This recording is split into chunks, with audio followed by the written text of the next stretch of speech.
Welcome to our enchanting world of stories where timeless narratives from Bharat come alive. In the vibrant kingdom of Vijayanagara, a land of ancient wisdom tales and spiritual wisdom, we find ourselves in the midst of a fascinating tale from the collection of Tenali Ramakrishna stories. This classic tale, filled with wit, humor, and moral lessons, is sure to captivate your imagination. Let's begin our journey with the story of reward for insult. Once, Sri Krishnadevaraya saw a fine-bred horse. It was well-trained, beautiful, intelligent, and energetic.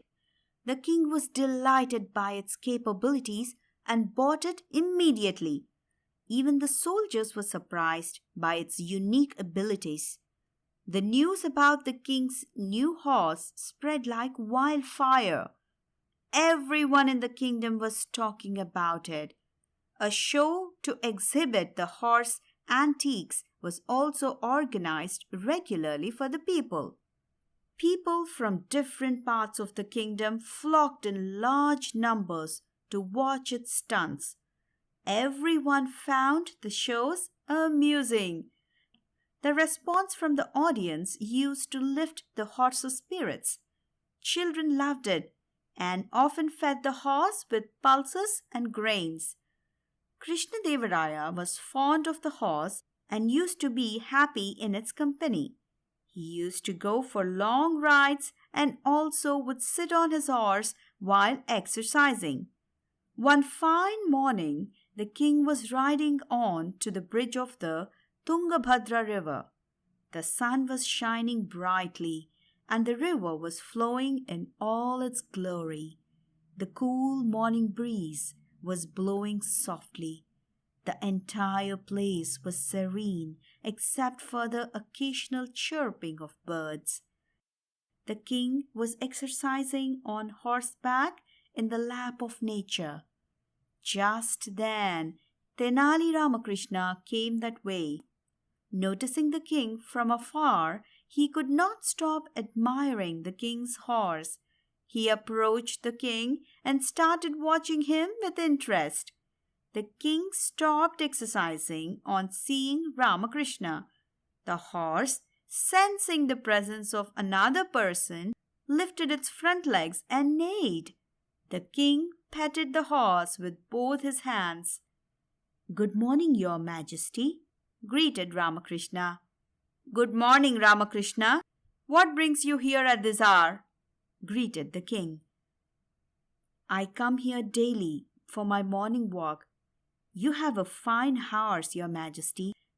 It's a great honor for the horse that a great warrior like you is riding it. Your prestige will also increase tenfold by riding him," Ramakrishna told the king. "Thank you, Ramakrishna.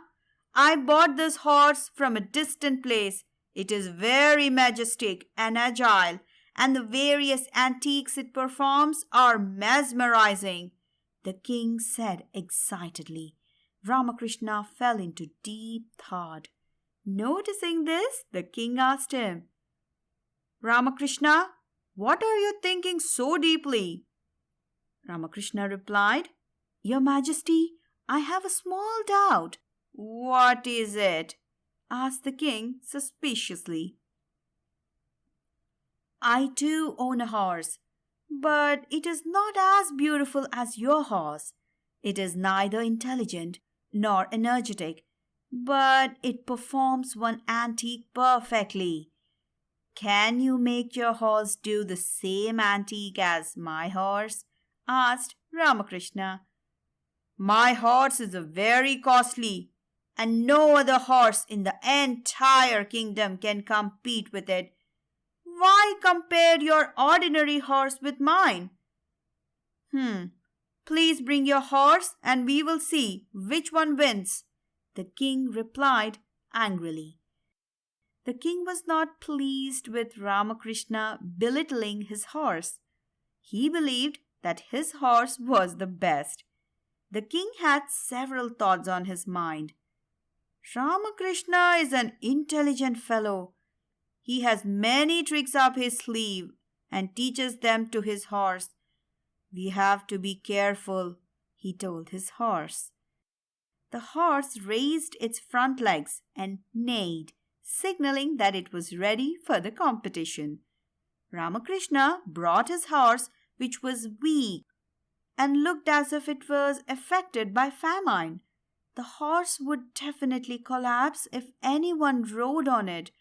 The king, seeing the horse, was confident that his horse would win. At the same time, he felt sorry for the pathetic condition of Ramakrishna's horse. Ramakrishna was forcefully dragging his horse. It was difficult for the horse to walk a few steps by itself. It looked like it was starving since many days. Ramakrishna stood behind the horse in an elevated place and pushed it forward. The king was watching Ramakrishna and his horse. What is Ramakrishna trying to prove with his sick horse? Why is he trying to compete with my horse? Thought the king. Ramakrishna reached the bridge along with his horse. The king was watching curiously, waiting for Ramakrishna's next move. Suddenly, Ramakrishna pushed his horse into the river. The horse, trying to save itself, began to swim in the river. Due to the heavy rocks and the force of water, it was seriously injured. Its health deteriorated further, and it succumbed to its injuries. The king was enraged watching all this and thought, what made Ramakrishna do such a foolish thing? Why did he push an innocent animal into the water? He asked Ramakrishna the same. Your Majesty, I did it to save the horse. By the way, can your horse do such an antic? Questioned Ramakrishna. Feeling sorry for the horse, the king looked at Ramakrishna and said, I am disappointed by the way you treated your horse, Ramakrishna.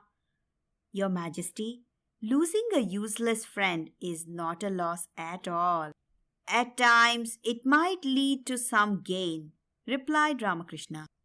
Admit that your horse cannot do such a feat as my horse, Ramakrishna added. The king understood Ramakrishna's trick and accepted his argument. He also rewarded him with a large bag full of gold coins. Earlier on his way to the bridge, he saw some wolves attacking the horse. He drove the wolves, but the horse was not in a condition to move. That was when he saw the king with his horse, and an idea struck him. Fearing that the wolves might attack the horse once again, he forcefully brought it onto the bridge and pushed it into the water. This story teaches us that sometimes what may seem like an insult can actually be a clever way of making a point, and that logic and forward thinking can lead to great rewards. By downloading the Storywaves app from Apple or Android app stores, you can explore more stories from this collection and cultures around the world. A Storywaves subscription costs less than $1 a month, making it one of the most affordable ways to bring quality stories to your family. All new stories are available on the Storywaves app, and the most exciting content is only available on the app, so be sure to check it out. Don't forget to subscribe to our YouTube channel and follow Storywaves on Instagram, TikTok, and Spotify for updates on upcoming content. Thank you warmly for watching.